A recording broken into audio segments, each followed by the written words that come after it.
Time for a Hitchcock review! It's been a few months, I know, I had to take a little break, but today I'm reviewing Saboteur, the 1942 film starring Robert Cummings and Priscilla Lane with Otto Kruger and Norman Lloyd. After his friend is killed in an airplane factory fire, Barry Kane is wrongfully accused of starting the fire. While on the run from the police, he uncovers a vast sabotage ring. I guess this is a World War II film, though it's not my first instinct to call it that.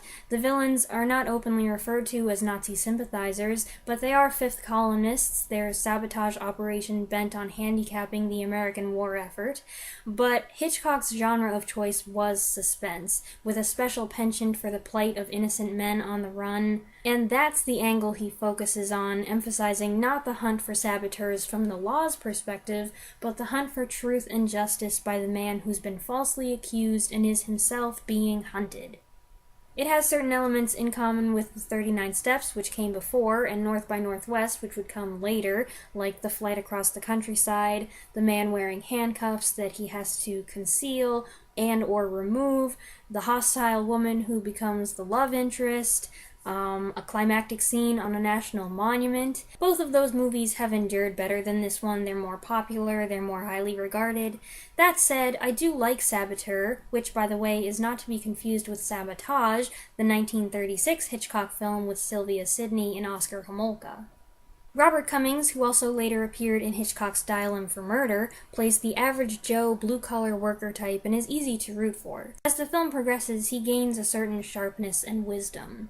Cummings stars opposite Priscilla Lane, whose brisk, purposeful style of walking fits the character, a strong-minded model who nevertheless can't decide whether Barry is innocent or guilty. Otto Kruger plays a smarmy character that reminded me a lot of his role in Murder, My Sweet, and Norman Lloyd's Frank Fry is not in the movie a lot, but plays a key memorable part. This is a good example of Hitchcock's talent for casting just the right people in small but integral roles, so that they'll be easily recognized at the crucial moment. This time around, Saboteur struck me as kind of a road movie, with the main character making his perilous journey across America, encountering different people, some helpful, some hostile, each with a statement to make. Saboteur has multiple inspiring speeches, as a matter of fact, a fairly atypical thing for a Hitchcock movie, but less unusual in a wartime release.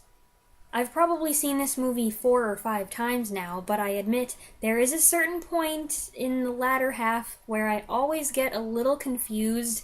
There are a lot of things going on, plot developments, new characters, changing locations. There's one scene in particular, a transitional sort of scene, that as a kid really threw me off the first time I saw it. I thought it was revealing that a certain character was bad, but it wasn't. Unfortunately, that first erroneous impression has stuck, and I always get thrown off still. I'm not sure if my brain gets fuzzy because of the introduction or reintroduction of so many characters, or if Hitchcock just wasn't as clear in the transition as he could have been. Apparently he wasn't thrilled with the movie, largely because of his dissatisfaction in the casting department. For the lead, he'd wanted Gary Cooper, or Henry Fonda, or Robert Donat, playing opposite Barbara Stanwyck or Margaret Sullivan, with Harry Carey playing the villain. Definitely a movie with those people would have been very different from the final outcome. But I think it's still a worthwhile, entertaining film. It's got some good shots, some fun scenes, some noteworthy suspenseful moments. I find the scene on the road where Barry's trying to cut through his handcuffs to be incredibly stressful, and that last 10-15 minute sequence really comes together nicely. With the camera angles, the cuts, the silence, and the shock factor, the last scene is a Hitchcock classic. So there you go, those are some of my thoughts on Saboteur. I'd be interested to know what you think of it if you've seen it, so go ahead and leave a comment if you like, and I'll see you next time. Thanks for watching! Bye!